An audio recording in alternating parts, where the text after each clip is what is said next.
Thank you. Thank you very much indeed. Good evening and welcome to the show. How are you? Who cares? Who cares? It's nice to work to a British audience because what's actually happened with the British audience, you haven't really been affected by that, what I would call the Americanization of audiences. You know how they do all those extraordinary sounds all the time? I mean, you get somebody, an American performer walks on American and you say, good evening. And they all go, ooh, wow, wow, ooh, wee, ooh, oh, oh, howdy, ooh, wow, wow, ooh, wee, wow, wow. Jesus, what's all that about? And then they'll say things like, it's wonderful to be here. Ooh, wow, ooh, wee, ooh, wow, ooh, wow. All he does is say hello and piss off, and he's done a half an hour.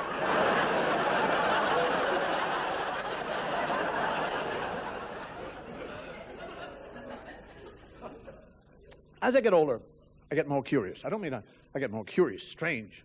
I get more curious about things I never got curious about. Why? Why is a great question. Why is it? Have you ever noticed, why is it when you hit your knee, or crack your elbow, or stub your toe, you become dumb for about 10 seconds? You go.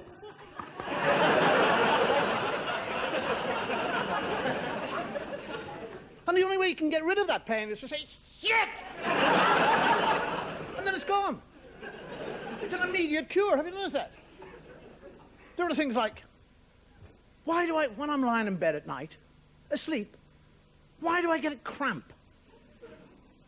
I lie in bed, I haven't not done anything, I haven't run 100 yards, or gone up and down the stairs. I wake up and I've got a bloody cramp. I'm lying there going, from nowhere. You ever make love and get cramp in the middle of it? You're making love. Is it that good, Donnie? No, I got bloody cramp.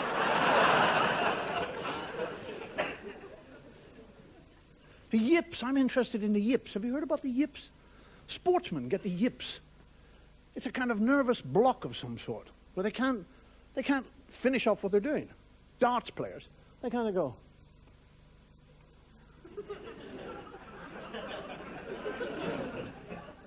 And the dart won't go out of the... You see snooker players, they got zoomed in. Golfers, the same thing. Can you imagine a banker? You're in the bank and they won't give you the bloody money. A brain surgeon working on your brain. Priest giving you Holy Communion, he keeps on taking it back. Can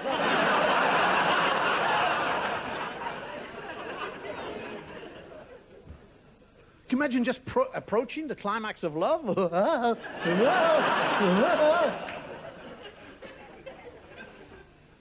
there are things, why? There's all sorts of why. Why do I hate models in shops, in stores, those mannequins?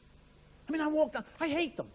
They're always so kind of languid and loose and bony. They're always looking up at each other kind of armpits or something, aren't they?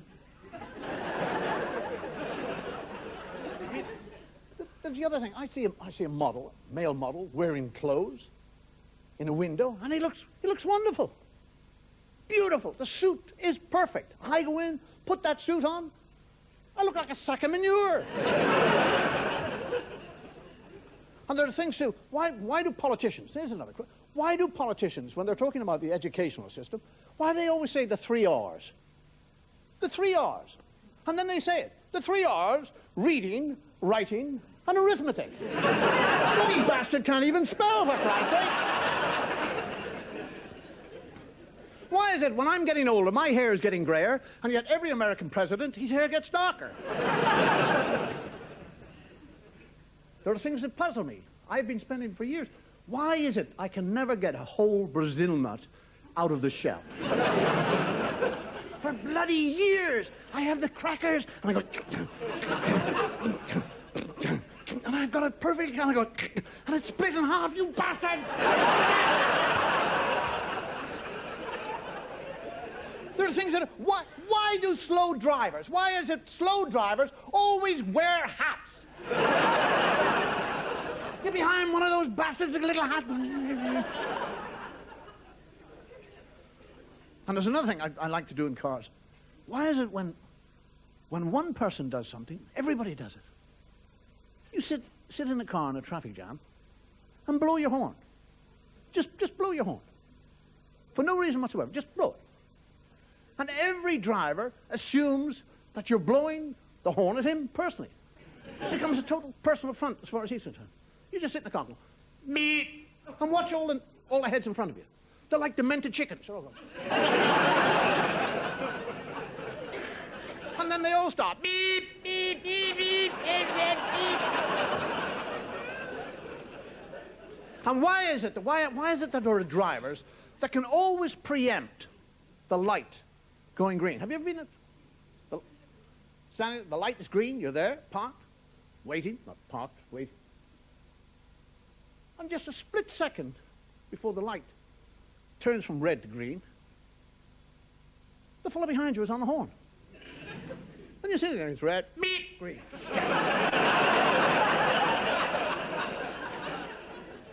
And what I do now, I get irked by it. I stay there. And you go, beep, and I'm looking in the mirror. Beep, beep, beep. And I wait till it's gone red again, then I get out of the car. And I go back and I said, excuse me, are you trying to tell me something? I said, the light! Green! And I'm saying, yes, excuse me. I said, but there was an old lady walking in front of my car at the time. I said, had I known that you were in a hurry, I'd have run the poor old bitch over. I've actually heard myself say to a driver, if I had a head like yours, I'd have it circumcised. And there's other things. If cars, why is it in our day and age, why is it if a car is causing an obstruction, why do they bloody clamp it and leave it there?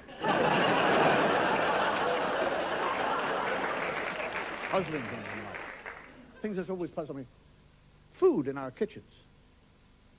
You remember from your childhood, you remember from yesterday, any time of your life. You walk in and you'll say, can I have a glass of milk? And they go, yeah, don't use the fresh one. Use up yesterday's. So you spend all your life eating bloody stale milk and stale bread. Can I have a slice of bread? No, finish up that bit that yesterday's bread. And there are things, too, that confuse me.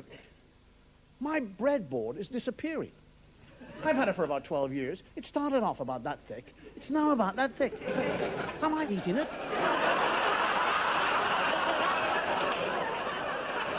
I mean, the knives, they're all thin. What am I doing? Eating bloody steel and wood?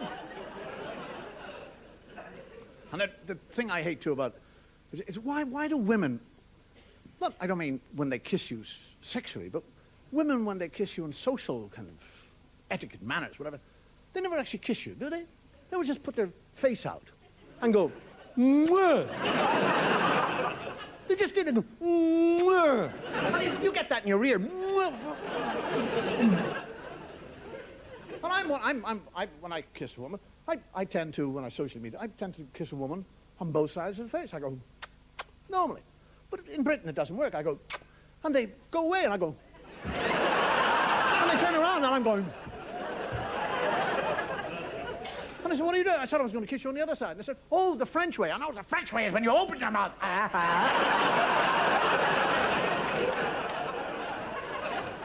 And why is it what we're doing with our lives? The most important ingredients in our lives, the most important things that we kind of eat and enjoy, we're doing away with. I mean, I'm Irish. I cannot understand the logicality. I can't even speak. I can't understand the logicality of salt-free salt. What the hell is salt-free salt? Or nicotine-free tobacco? Caffeine-free coffee? Christ, coffee is terrible. The only reason you have coffee is to get a buzz out of it. You don't get a buzz out of it. What the bloody hell are you drinking it for? Odorless garlic. Odorless garlic. The joy of eating garlic is breathing on people the next day. Get that into your lungs, you bastard. Alcohol-free booze, for Christ's sake. What is that?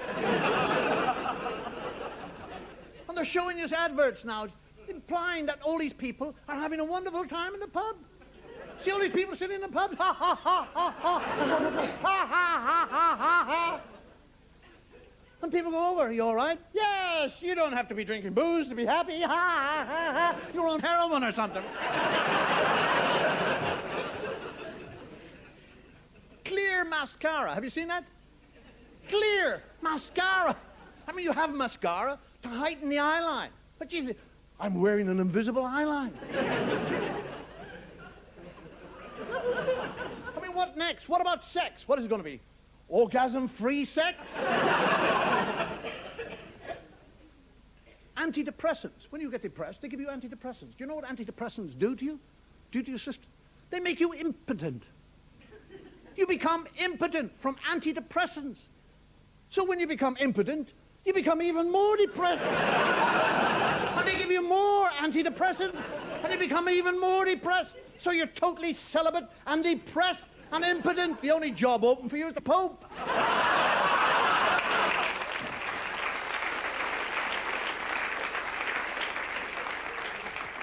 And there's a whole snobbery in the language, snobbery about professions.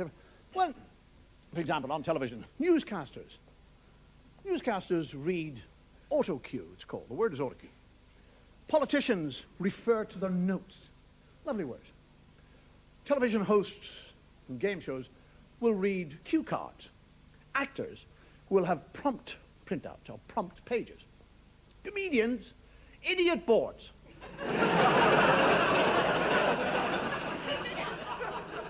The thing is that with the language, as an Irishman, I'm interested in the language. And we actually do tend to take it very seriously. And it's far better if we just break the rules occasionally or allow it to happen. Let things strange happen in the language itself. For example, I've got a very good friend of mine who's a teacher, teaches kindergarten children. And she sends me odd things about the kids. And she sent me recently, she explained to me that she was talking to these 6, 7-year-old children in the class about blood sports. And she put forward the argument that blood sports are very cruel. And then she put forward the argument that maybe they're not cruel, maybe they're necessary. She was trying to get these children to think. And she said to these children, what I want you to do now, I want you to go back home and I want you to write an essay on blood sports being cruel. But I also want you to try and write an essay on them not being cruel. Understand? Now she sent me this copybook that this kid had filled in. And on one page he had written, blood sports are cruel. And on the other page he had written, oh no they're not. And then on the first page, oh yes they are. Oh no they're not. 2 pages. Now that's wonderful. The games, you see, playing the games. We should play games with the language. I was in Lancaster recently. And I went by a hairdresser's.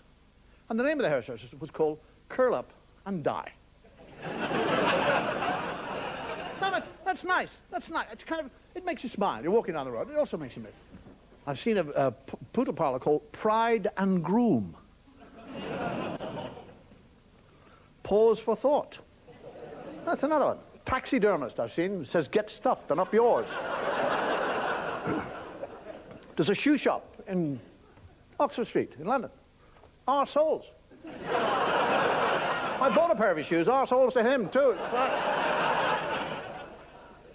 But if you actually take that train of thought onwards, I mean, undertakers would be his and hers.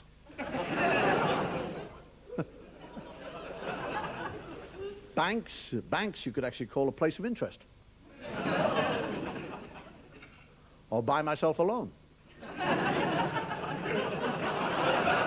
Not bad. The House of Commons would be the House of MP Promises. House of Lords would be God's waiting room. Ministry of Fisheries would be Finders Kippers.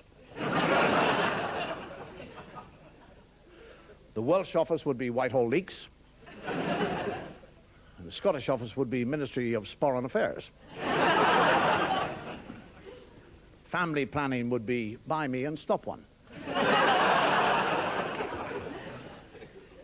they're only plays on words. Because as an Irishman, there was a fellow Irishman called Sheridan. And in one of his plays, he developed a character called Mrs. Malaprop. Quite sure you know Mrs. Malaprop. Mrs. Malaprop had the ability to take similar sounding words and to put them out of context. It's like saying things like, I had a walk on the Miranda. I mean, people actually do say that. I couldn't see through the window because of the compensation. He's not very well off. He's living on subsidence. I'm a godfather, which is a total contradiction in terms, to a child who recently went off and saw a production of Allo Allo. And in Allo Allo, he heard the word bugger. 7 or 8 years of age. He came back to his mother and he said, what does bugger mean, Mammy? And she said, well, it's a funny, but it's a rude word. And if you really want to know what it means, you should actually go to the dictionary and look it up. This is the way you learn about words. And he went off and he had a look at the dictionary, he came back and she said, well, did you learn the word? Do you know what it means? He said, yes, annual sex.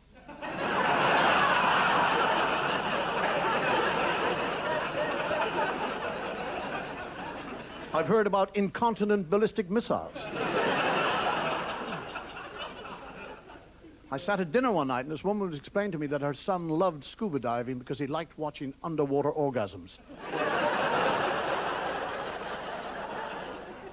My aunt, I had an aunt in Ireland who was one of those fussy aunts. I used to go and sit with her every week and eat.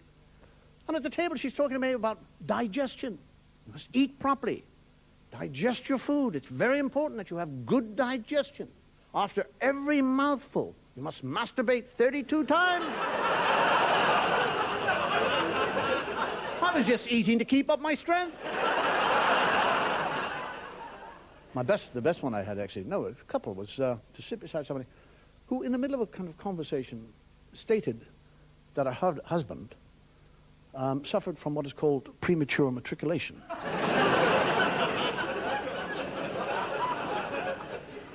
Premature matriculation. I was trying to...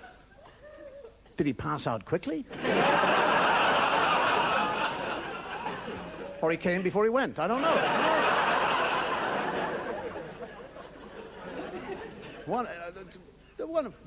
Spooner's another one. You know Spooner? That lovely Spooner. We've all done Spooners. We get the letters mixed up. Spooner. It's like cough of cuppy. You say, I'll have a cough of cuppy. I mean, it's nice. You make people smile. My children always used to say the park ark. We'll go to the park ark, Daddy. Or the bus stop. We used to come out as a stuss bop. The stuss bop. Chish and Phipps. At Christmas, we always goose the cook. He likes it too. Many a rude turd spoken in jest. Now's the time to stun farts. Burl Ives. Remember Burl Ives, the American folk singer? He was in Ireland a while ago when I was over there. And one of the local DJs was on the radio. And he said, Burl Ives is over here in Ireland making a film there. And because of Burl Ives, we're gonna play one of his songs on the radio. And it's one of his big hits, The Big Rock Candy Mountain. And they played it. And at the end of the number, he said, that was Burl Ives singing The Big Cock Candy Mountain. And there were cars all over Ireland disappearing into hedges. Do you know that I was in Israel, Jordan. There's a crossing on the Israeli-Jordan border which actually comes into its own. It really does come into its own. Which says double crossing is only permitted by diplomats and certain bishops. We talk about the Irish illogicality, but as an Irishman, I kind of study what I would call English illogicality. I mean, how can you have things like fresh frozen peas? I mean, people actually do. I'd like some fresh frozen peas, please. And they think it's fun. I went to a restaurant recently which had closed for lunch. And I haven't eaten there, I'm not surprised. Schools now have green blackboards. I mean, why not just call it a green board? Why the hell do you have to say it's a green blackboard? I saw a sign outside a school recently which says, slow children crossing. That's a great advert for the educational system, isn't it? Slow.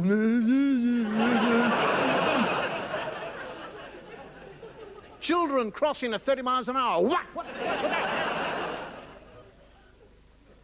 I went by a driving instructor recently, had a sign in his window which says, crash course in driving.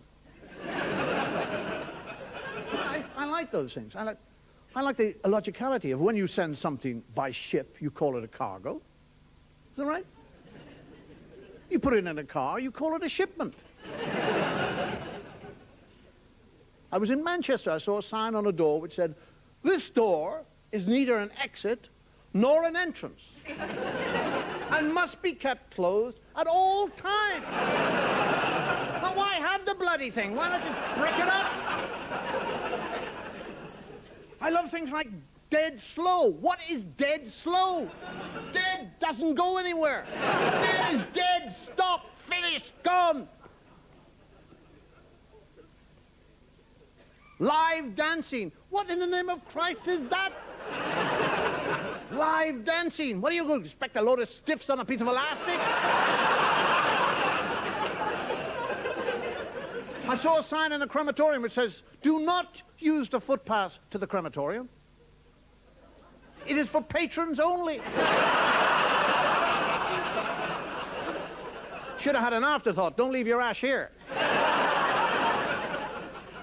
Years ago, when we're talking about the peculiarity of language, years ago I did a routine about certain words within certain professions which are used to imply that they've got the sack. Various professions have words which are peculiar to their own profession. For example, a nurse will be deregistered. Barristers will be debarred. Priests, I don't know why, they're defrocked. But then we started to kind of play around with different professions. Would clerks be defiled? Would musicians be decomposed? Economists deflated? Heavy drinkers delivered? Cowboys deranged? Electricians delighted? I suppose prostitutes would be delayed. Or if they got the job back again, they'd be relayed. And on that premise, we started to kind of work. It's only exercise in the language, that's all. We started to work on what we would call collective nouns. Like there's always a bunch of grapes, or a pride of limes, or a gaggle of geese, or whatever. We kind of started to play. Would you get a cast of plasterers? A horde of misers? A body of morticians? A lot of sodomites? I like that. A brace of dentists? I don't know. A rush of dermatologists? Clutch of drivers? You like that?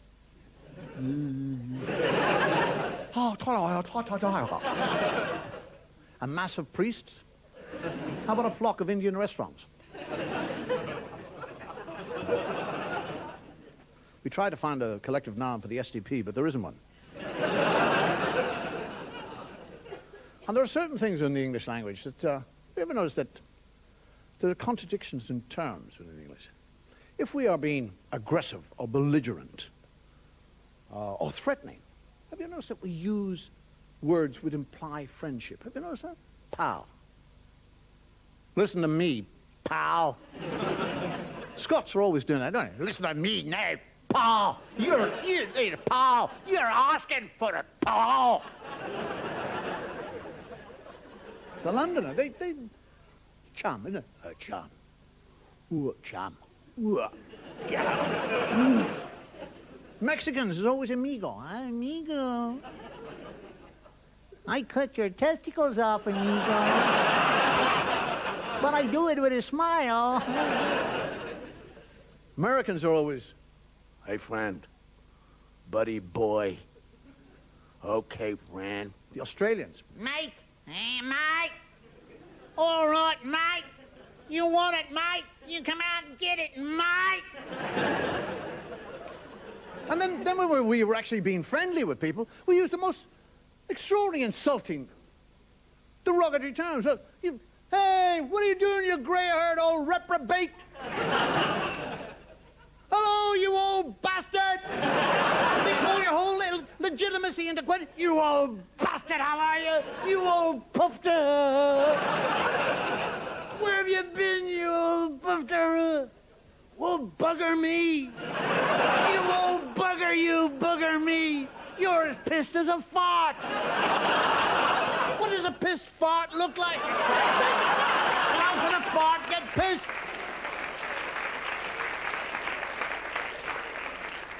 What is a piss fart? It wobbles out of your bum?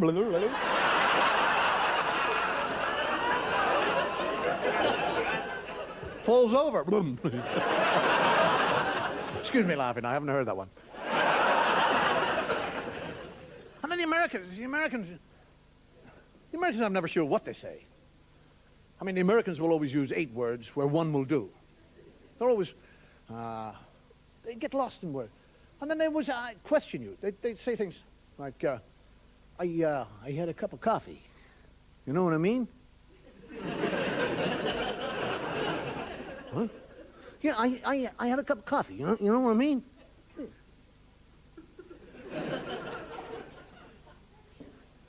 Shit, it's difficult, but I'm beginning to work.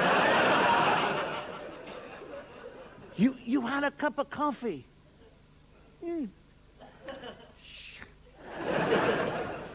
The English also use expressions like, you don't say.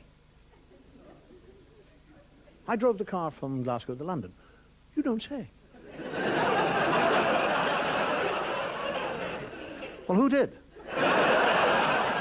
The Americans don't say that anymore. They don't say you don't say. They say, no shit. Shit in America is used for everything else but what it means. They don't say anything else. No shit. I was in America, and I'm saying to somebody, I said, I was in North Carolina, and I came through to New York. No shit. What? No shit. Yes. In Virginia.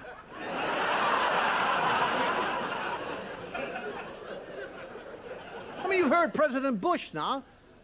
His dog doesn't shit, it doo-doos. The word doo-doo has taken over for the word shit. I'm going through Central Park with a friend of mine, a grown adult man, and he suddenly goes, oh, shit! And I go, what? He said, I've stood on some dog's doo-doo. Doo-doo. I mean, marijuana, grass, ganji, call it what you like. They don't say shit. That's what it is. In America, they call it shit. They don't say marijuana, grass, anymore. Shit. I'm sitting in a bar in New York. A fella comes over. Hey, man. Hey, you, man. What? Hey. You want to buy some shit?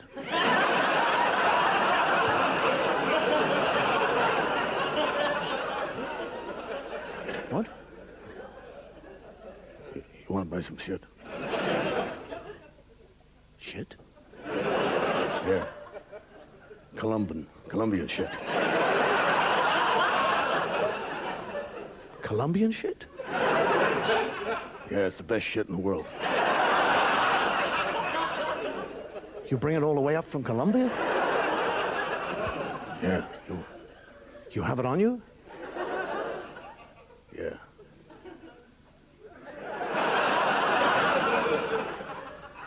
How much do you have on you? About 3 pounds. You're walking around with 3 pounds of shit in your pocket? And people give you money for it? How much do you get? About $50 an ounce. Shit. I'll be a millionaire in a week. I think it's probably time that I went out and found out where Salman Rushdie is living so I can move in with him.